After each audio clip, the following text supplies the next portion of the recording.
नमो अरिहन्ताणं नमो सिद्धाणं नमो आयर्याणं नमो वज्रायाणं नमो लोये सव्वसाहुणम्। मंगलम भगवान वीरो मंगलम गौतमो गणी मंगलम कुंद कुंदाद्यो जैन धर्मोस्तु मंगलम। सर्वमंगल मांगल्यम सर्वकल्याणकारकम प्रधानां सर्वधर्माणां जैनम जयतु शासनम जैनम जयतु शासनम।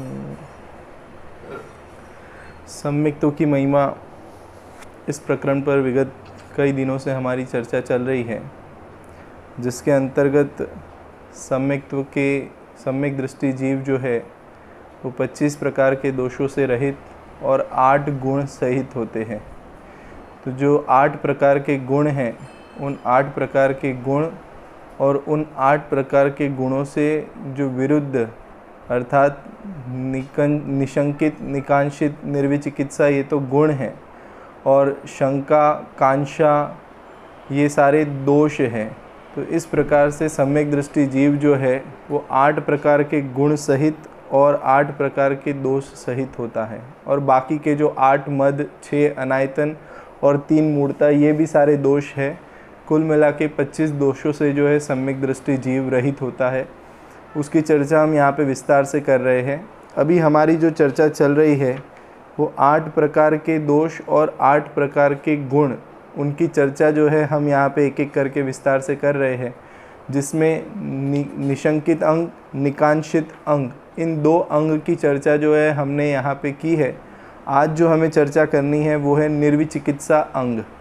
निर्विचिकित्सा अंग जो है वो गुण है और विचिकित्सा जो है वो दोष है। कि अब इसका क्या स्वरूप है इसको हम समझते हैं। देखिए यहाँ पे कहते हैं, अब निर्विचिकित्सा नामक तीसरे अंग का लक्षण कहने वाला श्लोक यहाँ पे बताते हैं। रत्नकृण श्रावकाचार्य के आधार से हम चर्चा कर रहे हैं। पृष्ठ क्रमांक 28 है। आपके पास में अगर शास्त्र हो तो आप उसके आधार से देख सकते हो। देखिए, यह मनुष्य पर्याय का जो शरीर है वह स्वभाव से ही अपवित्र है। यहाँ किसी उत्तम मनुष्य के यदि रत्नत्रय प्रकट हो जाए तो उसकी असुचि देह भी पवित्र है। इसीलिए व्रतियों का शरीर रोगादिक से मलिन देखकर भी उसमें ग्लानि का अभाव तथा रत्नत्रय में प्रीति होना, उसका नाम निर्विचिकित्सा अंग है। अब समझना, देखो अनादिकाल से ये जीव जो है संसार अवस्था में किसी न किसी शरीर के साथ में रहा ही है। बिना शरीर के ये जीव नहीं पाया जाता। अब समझना, तो ये जो शरीर इस जीव को प्राप्त है, और ख़ास करके जो मनुष्य गति के जो जीव है, मनुष्य में जो औदारिक शरीर इस जीव को उपलब्ध है, अर्थात उसके संयोग में जो ये जीव पाया जाता है, वो स्वभाव से ही अपवित्र है। मतलब समझना, जो बना ही अपवित्रता से है, उसके साथ में पवित्रता का है ना, उससे पवित्रता प्राप्त होगी, इस प्रकार की जो हमारी मान्यता है ये वास्तव में खोटी मान्यता है। ये संभव ही नहीं है।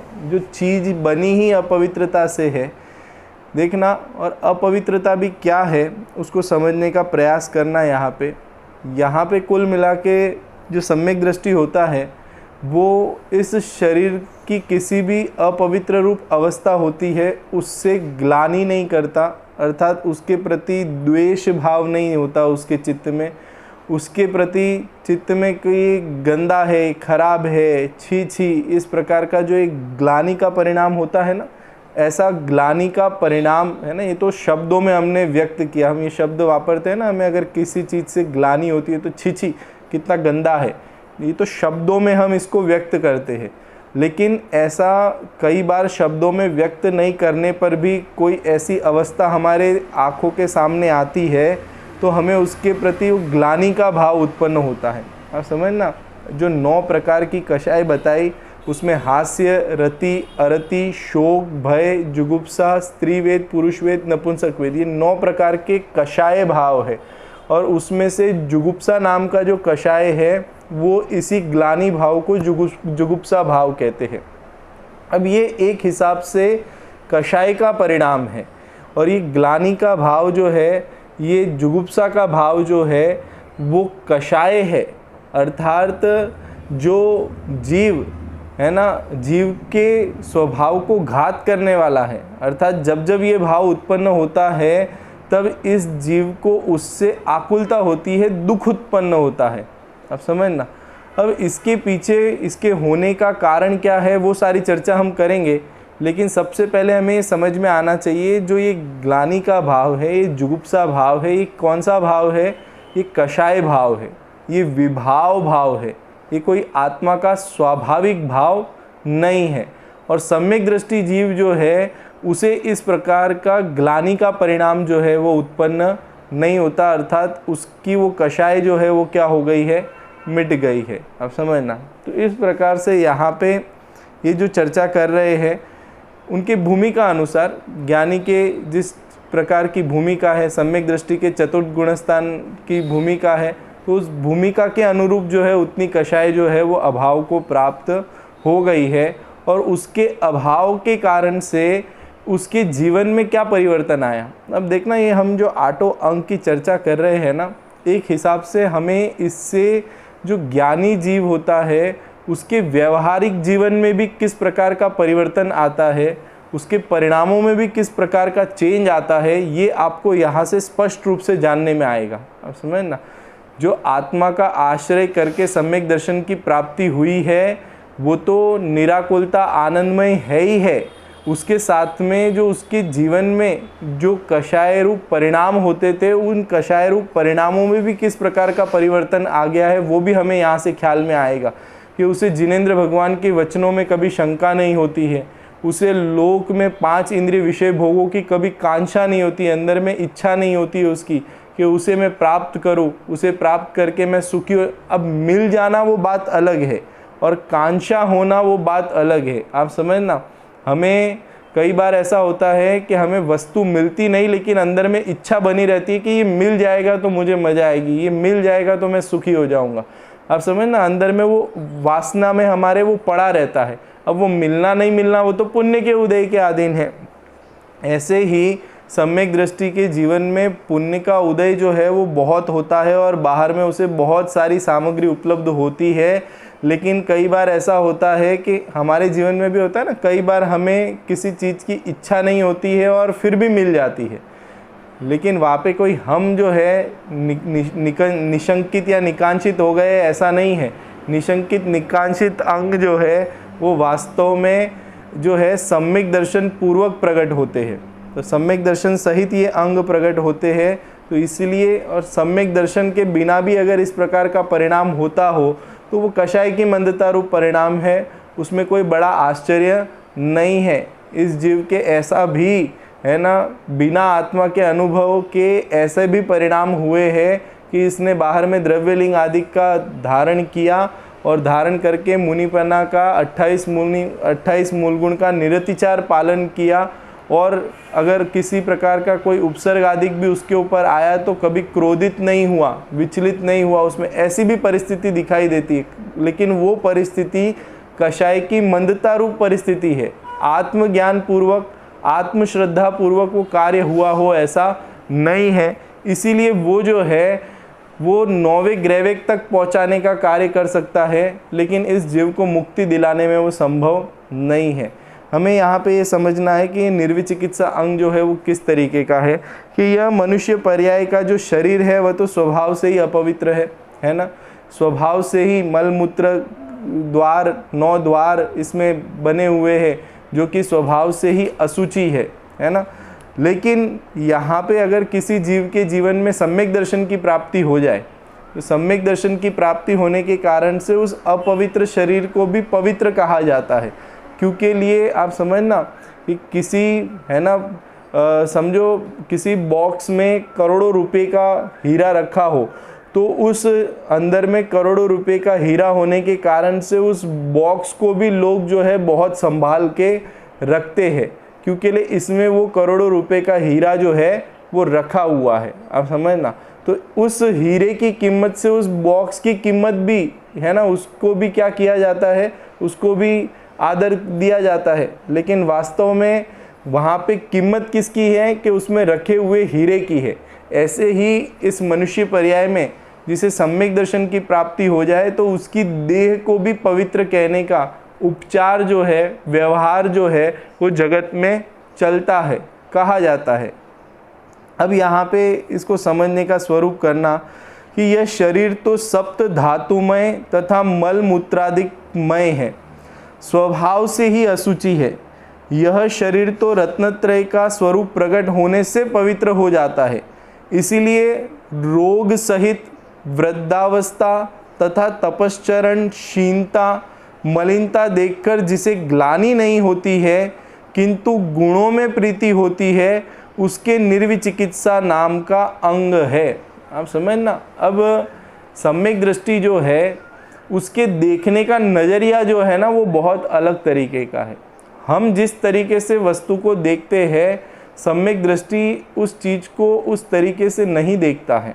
आप समझना, सम्यक दृष्टि जो है वो किसी रोग सहित शरीर को देखता हो तो भी सम्यक दृष्टि की दृष्टि जो है उसमें रखा हुआ जो आत्म वस्तु है, उसमें रहा हुआ जो ज्ञान स्वभावमय चेतन वस्तु है, जो कि अबंध स्वभावी है, भगवान बनने की लायकात रखने वाली अनंत गुणात्मक अनंत शक्ति वाला जो आत्मा उसके संयोग में है, वो उस दृष्टि से उस व्यक्ति को देखता है तो उसे वो रोग के कारण से शरीर की जो अपवित्रता होती है उसके प्रति उसे मलिनता, ग्लानि का भाव जो है वो उत्पन्न नहीं होता। अब हम जो देखते हैं किसी भी व्यक्ति को, वो हम उसके शरीर से ही उसका अनुमान करते हैं। मतलब हमारे तो भेद विज्ञान नहीं होने के कारण से, अज्ञानियों के भेद विज्ञान नहीं होने के कारण से वो शरीर को ही वो व्यक्ति मानता है। आप समझना, और शरीर की अपवित्रता को ही है ना उस व्यक्ति की अपवित्रता मानता है। तो हमारे भेद विज्ञान की दृष्टि नहीं है और ज्ञानी के भेद विज्ञान की दृष्टि है। आप समझना, तो इस कारण से उस अपवित्र देह में रहा हुआ रोगी व्यक्ति को देखकर भी ज्ञानी को तो उसमें रहा हुआ जो कभी अपवित्रता रूप परिणमित नहीं होता, अर्थात त्रिकाल शुद्ध रहने वाली जो आत्म वस्तु है उसकी तरफ उसकी दृष्टि होती है। तो उस दृष्टि के कारण से उसे कभी ग्लानि का भाव जो है वो उत्पन्न नहीं होता। और सामने जो अपवित्र परिस्थिति जो दिखाई देती है वो तो अवस्था मात्र है, और वो भी किसकी अवस्था है, वो कोई आत्मा की अवस्था नहीं है, वो शरीर की अवस्था है। जो हमें बाहर में रोगादिक दिखाई देते हैं वो रोगादिक किसकी अवस्था है, ये वो शरीर की अवस्था है। कोई आत्मा में रोग होते हो ऐसा नहीं है। आप समझना, अब इस प्रकार की रोगादिक अवस्था देखकर ग्लानि की दृष्टि कैसी होती है वो समझने जैसा है। ऐसे ही किसी के वृद्धावस्था हो गई तो वृद्धावस्था में शरीर जो है वो एकदम गल जाए, है ना, एकदम टेढ़ा हो जाए, उसके है ना पूरी झुर्रियाँ पड़ जाए, तो उसको देख के जो सम्यक दृष्टि जीव जो है उसे ग्लानि नहीं होता। इसके पीछे हर परिस्थिति में आप समझना, हमें एक नज़रिया समझना पड़ेगा। सम्यक दृष्टि का देखने का नज़रिया क्या है, सम्यक दृष्टि किस ओर से देखता है, स्वयं को भी और सारे जगत के अन्य पदार्थों को भी किस दृष्टि से देखता है। उसके सम्यक दृष्टि के स्वयं के शरीर में भी अगर किसी प्रकार का रोग हो जाए, कोई कोढ़ रोग हो जाए या किसी प्रकार की वृद्धावस्था आ जाए, तो वो स्वयं के शरीर के प्रति भी उसे ग्लानि का भाव जो है वो उत्पन्न नहीं होता, जुगुप्सा का भाव उत्पन्न नहीं होता, क्योंकि उसे पता है कि ये जो अवस्था हुई है ये आत्मा की नहीं, ये शरीर की है। और समझना, और ये जो अवस्था है ये कोई कायमी रहने वाली अवस्था हो ऐसा भी नहीं है। और इसके साथ में उसे ये भी ख्याल है कि शरीर का पूर्ण गलन स्वभाव है, अर्थात शरीर में इस प्रकार का जुड़ना बिछड़ना है ना, गलना आदि जो है ये उस पुद्गल परमाणु का क्या है, स्वरूप है, उसका स्वभाव है। तो उसमें इस प्रकार का परिवर्तन होते रहता है अपनी अपनी योग्यता के अनुसार, है ना। ये बहुत समझने जैसा, है ना, स्वरूप है। हमें क्या होता है कि हमें कोई इस प्रकार का कोई भिखारी हो, है ना, बहुत कोई अंगहीन हो, किसी के अंग नहीं है, और ऐसा व्यक्ति, है ना, मलिन एकदम फटे टूटे कपड़े पहन के, है ना, ऐसा व्यक्ति हमारे समीप आ जाए या हमारे ज्ञान में जानने में आए, तो हम तुरंत अपनी दृष्टि वहाँ से क्या कर लेते हैं, फेर लेते। दृष्टि फेर लेते हैं मतलब अपना मुंह फेर लेते हैं, और अपना मुंह फेर के हमें ऐसा लगता है कि हम इसे जानेंगे नहीं तो हमें ग्लानि नहीं होगी। आप समझना, लेकिन ये कोई राजमार्ग नहीं है, ये कोई उसका उपाय नहीं है। हम तात्कालिक उपाय करते हैं और वहाँ पे वो तात्कालिक उपाय भी हमारा खोटा उपाय होता है। आप समझना, हम जब मुंह फेरते हैं, हमें वो जो उस रोगी और उस अंग विहीन गरीब व्यक्ति को देख के हमारा मुंह फेरने का जो परिणाम होता है वहाँ पे, तो पहले तो हम उस व्यक्ति को शरीर की ओर से देख रहे हैं, दूसरा उसकी वर्तमान अवस्था की ओर से देख रहे हैं। आप समझना, और ऐसा देखने पर हमें उसमें अनिष्टपने की कल्पना है। आप समझना, हमें उसमें ग्लानि अर्थात जुगुप्सा का भाव उत्पन्न होता है, और हमें ऐसा लगता है कि हम उसे देखेंगे, ऐसे व्यक्ति को देखेंगे तो हमें ग्लानि होगी, इसके लिए हम वहाँ से अपने मुंह को फेरते हैं। तो हमने वहाँ पे एक तो जो हमें ग्लानि उत्पन्न हुई है उसका जो कारण सामने वाले को हमने देह जितना माना, उस वर्तमान अवस्था जितना माना, वहाँ पे विराजमान जो आत्मा है उस आत्मा तक हमारी दृष्टि नहीं जाती। एक सबसे बड़ी भूल हमारी ये हुई। दूसरी भूल ये हुई कि हम उसको जानेंगे तो हमें क्या होगी, ग्लानि होगी, ऐसा हमें हुआ। तो हमने वहाँ पे अपने ज्ञान का भी क्या कर दिया, निषेध कर दिया, अर्थात जानने से ग्लानि होती है। मुझे बताओ, जानना जो है वो आत्मा का स्वभाव है कि विभाव है? जानना जो है वो कषाय को उत्पन्न करता है कि जानने रूप रहने से कषाय का क्या होता है, अभाव होता है। लेकिन हमें इस प्रकार का भेद विज्ञान नहीं होने के कारण से हम वहाँ पे उस जानने वाली परिस्थिति को ग्लानि का कारण मानते हैं, और कहीं ना कहीं अपने ज्ञान स्वभाव का भी वहाँ पे क्या कर देते हैं, है ना, हम अपने ज्ञान स्वभाव का भी वहाँ पे निषेध करते हैं। तो ये जो हम सारे ही पदार्थों को एक रूप अनुभव कर रहे हैं, यही तो हमारा मिथ्यात्वपना है। हमें पदार्थों के बीच में भेद विज्ञान नहीं है, कौन सी अवस्था कौन से द्रव्य की है हमें इसकी खबर नहीं है। वहाँ पे जानने वाला मैं हूँ, और जो सामने हमें दिखाई देने वाला जो भिखारी गरीब दिखाई दे रहा है, वो उसके पाप कर्म के उदय से उसे बाहर में इस प्रकार की शरीर की अवस्था हुई है, और वो क्षणिक अवस्था है। लेकिन उस क्षणिक अवस्था रूप से परिणमित होने वाला जो भिखारी दिखाई दे रहा है, उसमें भी भगवान आत्मा विराजमान है। आप समझना, ये दृष्टि जो है वो हमें गुरुदेव श्री ने दी वास्तव में, कि हर जीव में भगवान आत्मा दिखाई देवे। हर प्रवचन उनका जो है वो इसी टोन से प्रारंभ होता है कि भगवान आत्मा। आप समझना, हर अवस्था में उन्हें भगवान आत्मा अर्थात जो इस जीव के अंदर अर्थात त्रैकालिक रूप से हर समय जानन रूप जो विराजमान भगवान आत्मा है, वो जिसकी दृष्टि में आता हो, उसे अब ग्लानि का भाव कैसे उत्पन्न होगा? उसे ग्लानि का भाव उत्पन्न हो ही नहीं सकता। और ऐसी दृष्टि जो है वो सम्यक दृष्टि ने क्या कर ली है, प्राप्त कर ली है। उसे पदार्थों के बीच में भेद विज्ञान वर्तता है। आप समझना, उसे क्षणिक अवस्था, क्षणिक पर्याय रूप अवस्था और त्रैकालिक शुद्ध चैतन्य आत्म वस्तु जो है उसका निर्णय हुआ है। इसीलिए उसको इस प्रकार की अवस्था में किसी प्रकार का ग्लानि का भाव उत्पन्न नहीं होता। अब मुझे बताओ, जब हम अपना चेहरा मोड़ते हैं वहाँ से, तो क्या उससे ग्लानि का भाव समाप्त हो जाता है? हमने हमेशा कषाय का अभाव करने के लिए कषाय को जानो ही नहीं, कषाय जानने में आए तो उससे मुंह फेर लो, इस प्रकार से हमने प्रयास करके अपने जानने के स्वभाव का निषेध करके कषायों को अभाव करने का प्रयास किया है। लेकिन वास्तव में वस्तु स्थिति ऐसी नहीं है। जानन रूप जो उस समय परिणमन हो रहा है वो जानना जो है वो हमारे त्रैकालिक ज्ञायक स्वभाव से अभिन्न है, ऐसा उस जानने पने में अपना ज्ञायक स्वभाव दृष्टि में आ जाए तो कषाय उत्पन्न ही नहीं होवे, क्योंकि ले मैं तो कषाय से त्रिकाल भिन्न हूँ, ऐसा स्वरूप जो है हमारी दृष्टि में आ जाए। तो इस तरीके से वास्तव में कषाय से बचने का उपाय है। लेकिन हम कषाय से बचने के लिए भी आज तक हमने जो है वो जानने का निषेध किया। हमें जानने का निषेध नहीं करना था, वहाँ पे जो जानने में आई हुई कषाय थी वो कषाय दुख रूप है, कषाय जो है वो स्वभाव रूप नहीं है, ऐसा सम्यक ज्ञान करना था। इस प्रकार से भेद विज्ञान करना था।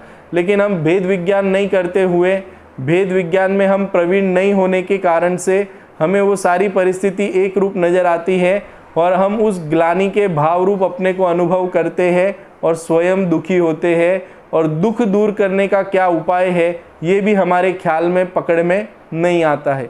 इतनी सारी बातें इसके पीछे है, आप समझने का प्रयास करना। सम्यक दृष्टि के देखने का नज़रिया क्या है, उस नज़रिए के ओर से अगर देखेंगे तो कभी ग्लानि का भाव जो है वो उत्पन्न ही नहीं होगा। अब देखना यहाँ पे कहते हैं कि देखो, इसलिए रोग सहित वृद्धावस्था तथा तपश्चरण क्षीणता मलिनता देखकर जिसे ग्लानि नहीं होती है किंतु गुणों में प्रीति होती है, उसके निर्विचिकित्सा नाम का अंग है। इस प्रकार से ज्ञानी के जो है वो निर्विचिकित्सा नाम का अंग जो है वो क्या हुआ है, प्रकट हुआ है। यहाँ ऐसा विशेष जानना, अब और विशेष थोड़ा और खुलासा करते हैं। देखिए, जो सम्यक दृष्टि है वह वस्तु का सच्चा स्वरूप जानता ही है। देखो, कोई भी चीज़ें जो है ना, भावुकता में लिया हुआ डिसीजन जो है ना वो कभी सही नहीं होता। आप समझ ना, हमें कभी भी कोई भी तो है ना, समझो कहीं पे चोट लग गई और हमने उसके ऊपर क्या कर दिया, मिट्टी डाल दिया, आप समझना, उसको दबा दिया हाथों से, तो वो कोई चोट को दूर करने का है ना सही तरीका नहीं है। उस चोट लगी है तो चोट का उपचार या कोई रोग हो जाए तो पहले तो हमें ये समझना चाहिए कि रोग का कारण क्या है, रोग क्यों हो रहा है और रोग को मिटाने का उपाय क्या है। ये सारी चीज़ें समझ के फिर उपाय हम करेंगे तो निश्चित रूप से हमारा वो उपाय सही होगा। तो इसलिए यहाँ पे कहते हैं कि जो ग्लानि उत्पन्न हुई है ना, तो वो ग्लानि उत्पन्न हुई है तो खाली अपने नज़र को फेर लेने से, ऐसा फेर लेंगे तो ग्लानि का भाव समाप्त हो जाएगा क्या? आप समझ ना, ये ग्लानि का भाव क्यों उत्पन्न हुआ, उस चीज़ को समझने के लिए हमें वस्तु का स्वरूप समझना पड़ेगा। और जिस दिन हमें वस्तु का स्वरूप ख्याल में आएगा उस दिन ऑटोमेटिकली ग्लानि का भाव, जुगुप्सा का भाव जो है वो उत्पन्न ही नहीं होगा। तो इसलिए यहाँ पे कहा कि जो सम्यक दृष्टि है वह वस्तु का सच्चा स्वरूप जानता ही है। अब उसने उनकी ग्लानि को, वो भी तो जब मिथ्या दृष्टि थे तब उनके भी तो जुगुप्सा और ग्लानि का परिणाम दिखाई देता था, तो उन्होंने उसका कैसे अभाव किया? तो कहते हैं उन्होंने वस्तु का सच्चा स्वरूप जानते ही है। मतलब उन्होंने वस्तु का स्वरूप क्या है, वस्तु कैसी होती है, वस्तु किससे बनी हुई है, इसका उन्होंने क्या किया, सच्चा स्वरूप जो है वो जाना और उसको जान के श्रद्धा में लिया, तो फिर उनकी वो जुगुप्सा और ग्लानि का परिणाम जो है वो क्या हो गया, समाप्त हो गया। देखो, इसीलिए पुद्गल के अनेक स्वभाव जानकर, पुद्गल के अनेक स्वभाव है, ये जो इस प्रकार से क्या क्या है, देखो मैं यहाँ से पढ़ता हूँ, मल, मूत्र, रक्त, मांस, पीव, ये सब मल है। ये मल किसका परिणमन है? ये पुद्गल का परिणमन है, पुद्गल द्रव्य का परिणमन है। ये मल जो भोजन हम ग्रहण करते हैं, भोजन ग्रहण करके वो अनेक है ना चीज़ों में परिवर्तित होता हुआ जो उसका वेस्ट होता है वो मल के रूप में क्या होता है, निकलता है। तो वो मल जो है वो किसका परिणमन है? वो पुद्गल का परिणमन है। अब ये सारी चीज़ें, मल, मूत्र, रक्त, मांस, पीव मतलब पीप सहित तथा दरिद्रता। अब ये दरिद्रता जो है ये भी किसकी अवस्था है? ये कर्म की अवस्था है। आप समझ ना, कभी कभी ऐसा होता है कि दरिद्र व्यक्ति से इस जीव को ग्लानि होती है। शरीर जो है, शरीर देख के किसी का है ना बहुत गंदा शरीर हो और उसमें रोग हो रहा हो, ऐसी अवस्था देख के, है ना, मल मूत्रादिक आदि देख के भी इस जीव को ग्लानि होती है। और कोई दरिद्र व्यक्ति हो, आप समझना, अरे छी छी बेकार आदमी है, तो गरीब लोग है, ऐसा आप समझना, अब वो गरीबी से भी इस जीव को क्या होती है, ग्लानि का भाव उत्पन्न होता है। अरे ये गरीबी जो है, वो दरिद्रता जो है, वो कर्म के उदय के निमित्त से हुई अवस्था है। वो कोई वास्तव में वहाँ पे जो गरीबी रूप की अवस्था में दिखाई देने वाला जो जीव है, वो भी भगवान बनने की लायकात रखने वाला जीव है, आप समझना।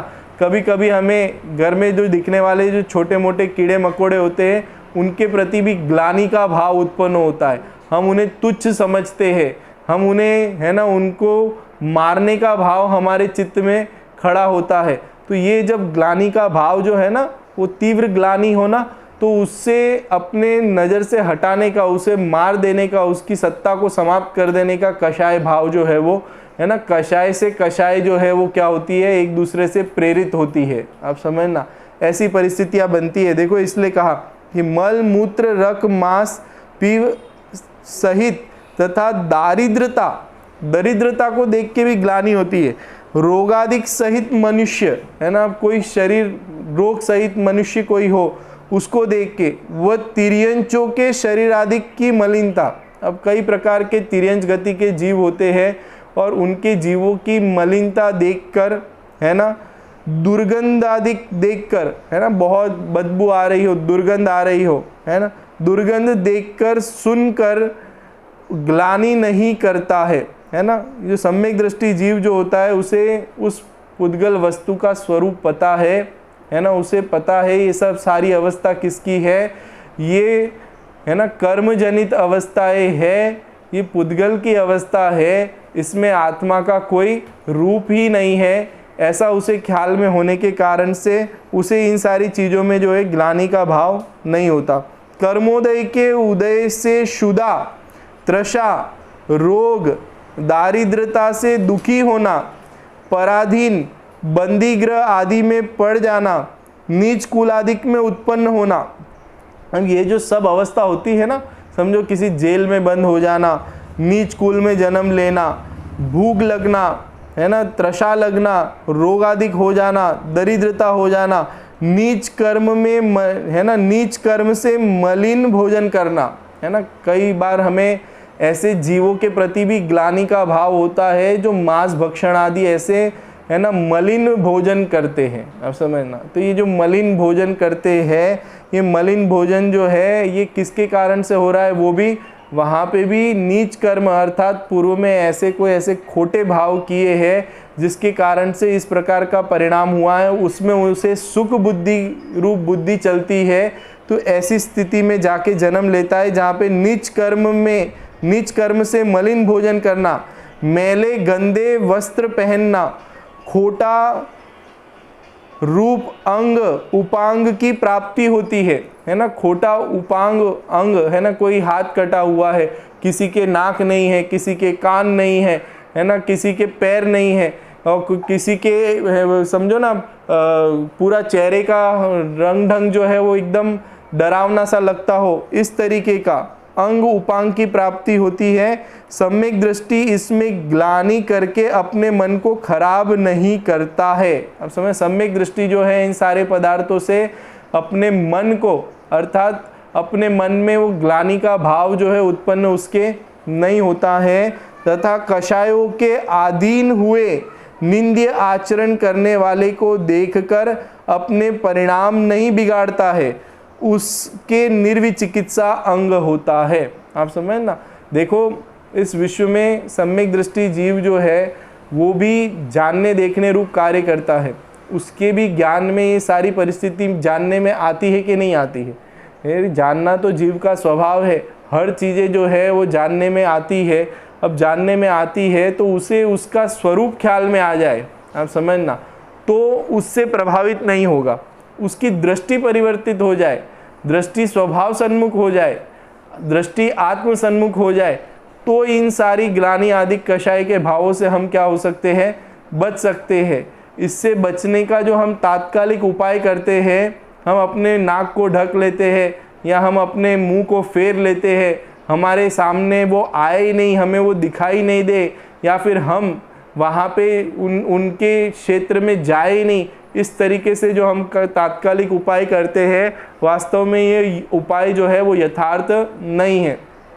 चलो अभी तो हम जैन कुल में जन्मे हैं यहाँ पे, अभी अगर यहाँ से मरण होके किसी तिर्यंच गति में जाके है ना जन्म हुआ तो फिर क्या करेंगे, फिर वहाँ पे कैसे बचेंगे इन भावों से? आप समझना, इन भावों से बचने का त्रिकाल एक ही उपाय है कि अपनी शुचि पवित्र आत्मा का अनुभव करें, और लोक में भी हम जो सारे वस्तु जो है उनके साथ में हमारा ज्ञेय ज्ञायक संबंध है, अर्थात वो हमारे ज्ञान के विषय मात्र बनते हैं। वो कोई वस्तु हमारे आत्मा में आ जाती हो या हम उसमें हो जाते हो, ऐसा नहीं है।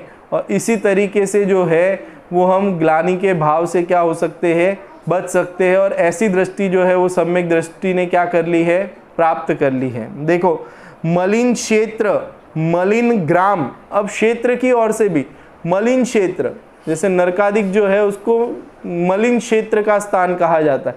अब वहाँ पे हर जगह पे देखो तो कीड़ों की नदी बह रही है, वहाँ के जो वृक्ष है उसके नीचे जाके बैठो तो ऐसे तीखे है ना, बाण के तीखे तलवार की तरह पत्ते होते हैं उसके, इतना भयानक दृश्य होता है वहाँ का कि हम देखना पसंद ना करें। आप समझना, तो लेकिन आप कहाँ से कहाँ तक बचोगे, कैसे बचोगे? आप समझना, इसलिए यहाँ पे कहा कि मलिन क्षेत्र, मलिन ग्राम, ग्रह आदि में मलिनता और दरिद्रता देखकर ग्लानि नहीं करता है। अंधकार, वर्षा, ग्रीष्म, शीत आदि के कष्ट के समय को देखकर ग्लानि नहीं करता है। अपने को गरीब तथा रोग का आना देखकर इष्ट का वियोग होना व अशुभ कर्म के उदय का आता देखकर उस समय अपने परिणाम मलिन नहीं करता है। मैंने जो कर्मबंध किए उनके फल को मैं ही भोगूंगा। अशुभ कर्म का फल तो ऐसा ही होता है। जो इस प्रकार जानकर अपने परिणामों को मलिन नहीं करता है उस पुरुष के निर्विचिकित्सा अंग होता है। इस प्रकार से जिसके निर्विचिकित्सा अंग है उसके ही दया है, उसके वैयावृत्ति होती है, उसके वात्सल्य, स्थितिकरण आदि गुण प्रकट होते हैं। इस प्रकार यह सम्यक्त्व का निर्विचिकित्सा नाम का अंग कहा है। आप देखना, देखो ये जो दया का परिणाम भी होता है ना, जिसे कोई ऐसा दारिद्र व्यक्ति देख के अंदर में ग्लानि का परिणाम होता हो तो उसके चित्त में उस सामने वाले व्यक्ति के प्रति जो है वो दया का परिणाम कभी संभव नहीं है, वात्सल्य का परिणाम उसके संभव नहीं है, क्योंकि उसकी देखने की दृष्टि, देखने का नज़रिया ही क्या है, गलत है। उसके कभी जो है वो वैयावृत्ति आदि है ना, मुनिराज के रोग आदि हो गया हो तो वैयावृत्ति आदि का कार्य उसके जीवन में कभी संभव नहीं है। आप समझ, स्थितिकरण आदि कोई इस प्रकार का है ना अपने परिणामों से डिग रहा हो तो उसको स्थितिकरण कराने का कार्य या स्वयं को भी स्थितिकरण कराने का कार्य है ना, हम अपने अंदर ही अंदर जो है उस चीज़ को देख के क्या होते रहे, रोते रहे, तो वो स्वयं को भी स्थितिकरण नहीं करा सकता और दूसरे जीवों के स्थितिकरण में भी निमित्त नहीं बन सकता। आप समझना, कभी ऐसा हो जाता है, रोग हो जाता है तो हमें स्वयं के प्रति ग्लानि होने लग जाती है। आप समझना, कई बार ऐसा होता है कि स्वयं के शरीर में इस प्रकार का कोई भयंकर रोग हो गया हो, कोढ़ का रोग हो गया हो है ना, पूरे शरीर में जो है वो पस इत्यादि हो रहा हो है ना, बहुत बदबू आ रही हो, तो उस संयोग में रहे हुए शरीर को देख देख के हमें स्वयं के प्रति क्या होती है, ग्लानि का भाव उत्पन्न होता है। एक तो वो देह है और आत्मा को एक मानता है, और जो देह है उसी को अपना मानकर अपने से ही क्या करने लग जाता है, ग्लानि करने लगा, अरे रे मैं कैसा हूँ, छी कितना गंदा हूँ है ना, कैसा गंदा मेरा ये वेश हो गया है। इस प्रकार से अपने प्रति उसे अंदर ही अंदर क्या होने लगती है, ग्लानि का परिणाम होने लगता है। जबकि ग्लानि तो कषाय है, वो स्वभाव भाव नहीं है, उसे स्वभाव के आश्रय से टाला जा सकता है। इस प्रकार की दृष्टि नहीं होने के कारण से हम खोटे कर्म बांधते हैं और नीच गतियों में जाके हमारा क्या होने लगता है, जन्म होने लगता है। इस प्रकार से हमें ये समझना चाहिए। ऐसे यहाँ पे हमने इस निर्विचिकित्सा अंग के स्वरूप के बारे में थोड़ी सी चर्चा की है, इसे समझने का प्रयास करना। देखो, किसी भी चीज़ का समाधान जो है वो इस तरीके से तात्कालिक मुंह फेर लेना या जो भी हम अपनी मान्यताओं से बना लेते हैं वो स्वरूप नहीं है।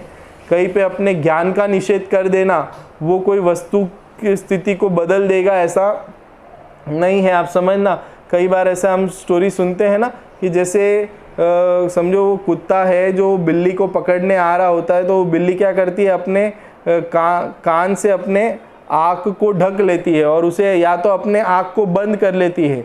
आँख को बंद कर लेती है तो उसे वो कुत्ता जो है वो दिखाई नहीं देता, तो उसे ऐसा लगता है कि मैं तो क्या हो गई, बच गई। लेकिन क्या वो बच गई है क्या? ये बचने का उपाय सही नहीं है। कोई आंखें बंद कर लेना या हम जानेंगे ही नहीं तो हम बच जाएंगे, ये कोई वस्तु स्थिति नहीं है। इसमें तो हम अपने ज्ञान का ही क्या कर देते हैं, निषेध कर देते हैं, जो कि बंधन से छूटने का उपाय है। ज्ञान ही ऐसी एक वस्तु है जो अबंध स्वरूप है, जिसके कारण से बंधन नहीं होता है, और हम उसी का निषेध कर देंगे तो फिर बंधन का अभाव हमारे कैसे होगा। इसलिए हमें बहुत सावधानी पूर्वक इस चीज़ को समझना चाहिए, है ना। देखो, छड़ाला में भी ये कहा कि मुनि तन मलिन न देख गिनावे, अर्थात मुनिराजों के मलिन तन को देखकर भी जिसे ग्लानि का भाव उत्पन्न नहीं होता उसे वास्तव में निर्विचिकित्सा अंग कहते हैं। और इस प्रकार से निर्विचिकित्सा अंग का स्वरूप है। निर्विचिकित्सा अर्थात विचिकित्सा मतलब ग्लानि का उत्पन्न होना, वो तो है विचिकित्सा, और ग्लानि का उत्पन्न नहीं होना वो है निर्विचिकित्सा अंग। तो सम्यक दृष्टि के ग्लानि उत्पन्न नहीं होता, इसलिए उनके निर्विचिकित्सा अंग है, और ग्लानि का उत्पन्न होना वो विचिकित्सा नाम का दोष है। और ऐसे दोष से जो है वो ज्ञानी जो है वो क्या होता है, रहित होता है। अब इसी अंग की चर्चा करते हुए उद्दायन नाम के राजा जो है वो इस निर्विचिकित्सा अंग में जो है वो बहुत प्रसिद्ध हुए हैं। उसकी कहानी जो है आज हमें यहाँ पे चर्चा में लेना है। देखिए, आज हम उसकी चर्चा थोड़ी यहाँ पे करते हैं। देखो क्या होता है कि जो हमने स्वर्ग के नाम सुन रखे हैं ना, तो उसमें जो स्वधर्म स्वर्ग होते हैं, उन स्वधर्म स्वर्ग जो है, एक बार ऐसा होता है कि उस वहाँ पे तो स्वधर्म स्वर्ग जो है वहाँ के देव तो है ना हमेशा जो है वो धर्म की चर्चा जो है निरंतर करते रहते हैं, है ना। आत्मा के गुणों की, धर्म की चर्चा, वहाँ पे वार्ता, इस प्रकार की सभाएं वहाँ पे निरंतर चलते रहती है। वहाँ पे भी कई प्रकार के सम्यक दृष्टि जीव होते हैं जो कि इस प्रकार की वार्ता चर्चा करते रहते हैं। तो ऐसे ही एक प्रसंग बना, उसमें उस स्वधर्म स्वर्ग में वहाँ पे एक देवों की सभा चल रही थी, और उस सभा में इंद्र महाराज जो है वो देवों को सम्यक दर्शन की महिमा समझा रहे थे कि सम्यक दर्शन प्राप्त करने की क्या महिमा है, सम्यक दृष्टि जीव जो है वो किस प्रकार का होता है। इसी प्रकार से जो हम यहाँ पे चर्चा कर रहे हैं, वैसे ही वहाँ पे भी इसी प्रकार की सम्यक दर्शन के 8 अंगों की चर्चा चल रही थी। तो वहाँ पे सम्यक दर्शन की अंगों की चर्चा करते हुए वहाँ पे ऐसा हुआ कि अहो देव, सम्यक दर्शन में आत्मा का कोई अपूर्व सुख होता है। इस सुख के सामने स्वर्ग के वैभव की कोई गिनती नहीं है। इस स्वर्ग लोक में साधु दशा नहीं हो सकती, परंतु सम्यक दर्शन पूर्वक अपने आत्म स्वरूप की आराधना तो यहाँ पर भी हो सकती है। देखो, यहाँ पे मनुष्य लोक के जीव जो है वो देवगति की प्राप्ति हो ऐसी कल्पना करते हैं, और जबकि देवगति के जीव जो है वो ऐसा विचार करते हैं कि मनुष्य गति के जीव जो है वो कितने भाग्यशाली है, जो संयम धारण कर सकते हैं, जो साधु बन सकते हैं, मुक्ति को प्राप्त हो सकते हैं। ये विरोधाभास कैसा है। देखो, हम वहाँ के गीत गाते हैं और वे देवगति के जीव जो है वो मनुष्य लोक के गीत गाते हैं। तो इसलिए हमें समझना चाहिए कि हम जिस वर्तमान परिस्थिति में हैं, हम बहुत उत्कृष्ट परिस्थिति में हमारा जन्म हुआ है। हमको ये पंचम काल करके हमें अपने चित्त में कहीं से भी हीनता लाना नहीं चाहिए, क्योंकि इसी पंचम काल में जीव जो है सम्यक दर्शन प्राप्त करके 6ठे 7वें गुणस्थान पर्यंत भावलिंगपना भी जो है वो क्या कर सकता है, प्रकट कर सकता है। ये तो हमारी कमजोरी है ये हमारे परिणामों की दरिद्रता है कि जो हम काल के ऊपर आरोप देके हम स्वयं जो है पाप प्रवृत्तियों में और अपने अज्ञानता को क्या करना चाहते हैं, छुपाना चाहते हैं और स्वयं जो है वो आलसी बने रहना चाहते हैं, लेकिन वास्तव में ऐसा स्वरूप नहीं है। तो इसलिए वो यहाँ पे गीत गाते हैं सम्यक दर्शन की, और वास्तव में वो इस प्रकार से कहते हैं कि यहाँ पे देवलोक में कोई साधु बनना जो है वो संभव नहीं है। वहाँ पे तो चौथे गुणस्थान पर्यंत ही भूमिका पाई जाती है, पंचम गुणस्थान वाले श्रावकों की भूमिका भी वहाँ पे संभव नहीं होती है देवगति में। तो वहाँ पे इस प्रकार की चर्चा चलती है। तो फिर वो चर्चा आगे बढ़ते हुए फिर वो कहते हैं कि मनुष्य तो सम्यक दर्शन के पश्चात चारित्र दशा भी प्रकट करके मोक्ष को पा सकते हैं। सचमुच जो जीव निशंकता, निकांक्षित, निर्विचिकित्सा, अमूढ़ दृष्टि, उपगुण, स्थितिकरण आदि 8 अंग सहित सम्यक दर्शन के धारक होते हैं वे धन्य है। इसलिए सम्यक दृष्टि जीवों की हम यहाँ स्वर्ग में भी प्रशंसा करते हैं। आप समझना, सम्यक दृष्टि जीव की प्रशंसा पूरे विश्व में होती है। ये विश्व मतलब कोई हमारा ये भारत, पाकिस्तान और ये इतना विश्व नहीं, ये पूरा विश्व जो है उसमें सम्यक दृष्टि जीव की क्या होती है, प्रशंसा होती है ना। देखो इस समय कच्छ देश में उद्दायन नामक राजा अभी सम्यक दर्शन से सुशोभित है, और वहाँ पे जो स्वर्ग के देव होते हैं उनको काफ़ी ज्ञान की विशेषता होती है उनके, तो उसके कारण से उनको काफ़ी चीज़ों की जानकारी होती है।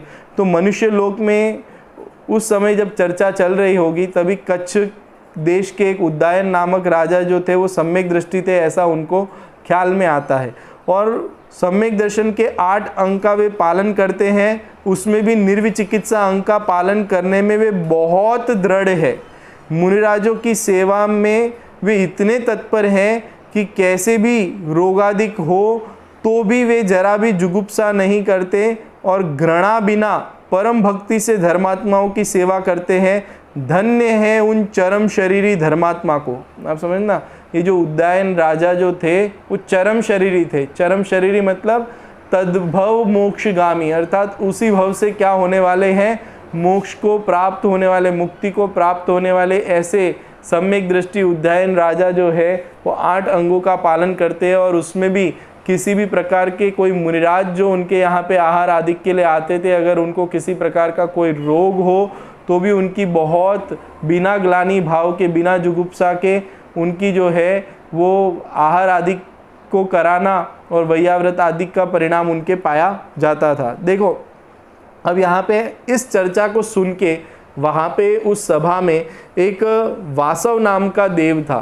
तो उस देव को अंदर में ऐसी जिज्ञासा उठी कि मैं भी जो है ऐसे उद्दायन राजा को जाके क्या करना चाहता हूँ, देखना चाहता हूँ। आप समझना, मैं उनको उनके इस जो निर्विचिकित्सा अंग है वो किस तरीके से पालन करते हैं, मैं उसको देखना चाहता हूँ। आप समझना, तो ऐसे भावपूर्वक अब वो जो वासव नाम का देव जो है वो क्या करता है कि राजा के गुणों की ऐसी प्रशंसा सुनकर वासव नामक देव, एक देव के मन में उन्हें देखने की इच्छा हुई और वह स्वर्ग से उतरकर मनुष्य लोक में आया और मुनिवेश धारण कर राजा उद्दायन के महल की ओर आहारचर्या हेतु चल पड़ा। आप समझना, देखो अभी तो जीवों की परिणाम और इतनी निकृष्टता पाई जाती है कि ऐसी परिस्थिति में सम्यक दृष्टि आदि का भी है ना बहुत अभाव होने के कारण से हमारे क्षेत्रों में तो इस प्रकार के देवों का आना और इस प्रकार का है ना कार्य होते हुए देखना बहुत कम दिखाई देता है। लेकिन चतुर्थ काल आदि का जब समय होता है उस टाइम पे ऐसी परिस्थितियां बहुत घटित होती है। इसमें कोई आश्चर्य की बात नहीं। देवगति के देव हैं, यहाँ पे आते हैं, देखते हैं, कोई सम्यक दृष्टि धर्मात्मा जीव होते हैं। अब पूरा का पूरा जो पंच कल्याणक होता है वो तो मनुष्य गति के जीव है। जो तीर्थंकर का जीव जो होता है वो कौन सी गति का जीव है, मनुष्य गति का जीव है। आप समझना, और उनके सारे कार्यक्रम जो है वो आयोजन कौन करते हैं, देवगति के जीव आयोजन करते हैं। तो मानो तो उस टाइम पे जब तीर्थंकर आदि का जब जन्म होता है उस टाइम पे तो देवगति के जीव तो समझो रेगुलर बेसिस पे 24 घंटे जो है वो मनुष्य गति में जो है मनुष्य गति के जीवों के साथ में आते जाते हुए दिखाई देते हैं। तो इसमें कोई बहुत बड़ी बात भी नहीं है। हमारे जैसे ही जीव हैं, हम जैसे है ना, हमारा बस उनके देव गति चल रही है, हमारे मनुष्य गति चल रही है। हम जैसे यहाँ पे सहज रूप से जो तिर्यंच गति के जीव नहीं देखते, तो ये तिर्यंच गति के जीव है, हम मनुष्य गति के जीव है। ऐसे दोनों की गति में क्या है, फेर है, बाकी जीव तो सब समान ही है। देखो, तो इस तरीके से ये बात सुन के वो वासव नाम का देव जो है वो क्या करता है, मुनिवेश धारण करके, मतलब उनकी वैक्रियक शरीर होता है, तो इस प्रकार से मुनि का वेश बनाकर राजा उदयन के महल के और आहारचर्या हेतु चल पड़ता है। मतलब राजा के महल के पास जो है आहारचर्या को प्राप्त करने के लिए मुनिवेश धारण करके चल पड़ता है। तो राजा उदयन भी जो है वो वास्तव में मुनिराजों को आहार करा के ही स्वयं का भोजन करते हैं। तो इस प्रकार का सुयोग होने के कारण से वहाँ पे जो मुनिराज को देखकर राजा उदयन जो है बहुत प्रसन्न होते हैं और वो उनको नवदा भक्ति पूर्वक जो है आहार कराने के लिए पड़गाते हैं। लेकिन अचानक क्या होता है कि उन मुनिराजों को देखकर वहाँ के लोग, जो आसपास के लोग होते हैं, वो दूर भागने लग जाते हैं। अब समझना, सब अपने मुंह पे कपड़ा रख के दूर भागने लग जाते हैं। तो ऐसा क्यों होता है कि वो जो वेश धारण किया होता है वासव देव ने, वो मुनि का जो वेश धारण किया है वो कैसा धारण करता है कि उसके काने कुबड़े शरीर में भयंकर कोढ़ रोग हुआ था। मतलब जो वेश धारण करता है वो कैसा वेश धारण करता है, कोढ़ वाले शरीर का वेश धारण करता है और उसमें से शरीर में से बहुत बदबू आती है। ऐसी परिस्थिति वाला शरीर जो है ऐसा वेश धारण करके जो है वो वहाँ पे मुनि का वेश धारण करके उन उदयन राजा के यहाँ पे जाते हैं। लेकिन उदयन राजा तो जो है वो निर्वित चिकित्सा अंग के धारी होते हैं। उन्हें तो वास्तव में उन मुनिराजों का वेश न देखकर उनके आत्मिक गुणों की तरफ उनकी दृष्टि होती है, उनके सम्यक दर्शन, उनके रत्नत्रय की तरफ उनकी दृष्टि होती है, उनके आत्मा की तरफ उनकी दृष्टि होती है। तो उन्हें तो ये सारी चीज़ें प्रभावित नहीं करती और वो नवदा भक्ति पूर्वक जो है अपनी रानी सहित उन मुनिराजों का क्या करते हैं, आहार करा रहे होते हैं।